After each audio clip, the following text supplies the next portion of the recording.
জীবন কি অবস্থা? আর আপনার কি ভাইরাল হইতে পারবো না নাকি? কি অবস্থা? এখন কথা হচ্ছে ভাইরাল হবেন আর বাপ সহ হবেন। কথা হচ্ছে আপনি চুল কবে কালার করবেন এটা আগে ঠিক করেন। হ্যাঁ, ভাইরাল আমার হতেই হবে, যত কিছু করার করব এবার, জ্ঞানী গুণী হয়ে আর কি হবে, ভাইরাল হলেই চলবে তবে, চলবে তবে, চলবে তবে। ভালো মানুষের দাম নাই তাই ভাইরাল হলে এখন সম্মান ভাই, ওয়াজ মাহফিলের দাওয়াত আসে ভাইরাল যে জন তার কাছে। লেখাপড়া লাগবে না মোটেও যে আর, ভাইরাল হলে চলবে আমার। এবার চলে আমি করব কালা, ভাইরাল নেশায় আমার সয় না।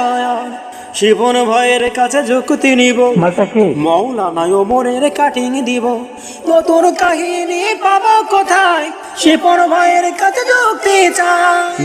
ভাইরাল আমার হতেই হবে, যত কিছু করার করব এবার, জ্ঞানী গুণী হয়ে আর কি হবে, ভাইরাল হলেই চলবে তবে। ভাইরাল হয়ে গেলে মাপ চাইব, জাতির কাছে আমি থাকবো ভালো। আকাম কোকাম যত করেছি আমি, সব ভুলে জাতি আমি করবে দামি। এটাই হলো আমার জাতির রুচি, ভাইরাল হলে তারে করে ভক্তি। ভাইরাল আমার হতেই হবে, যত কিছু করার করব এবার, জ্ঞানী গুণী হয়ে আর কি হবে, ভাইরাল হলেই চলবে তবে।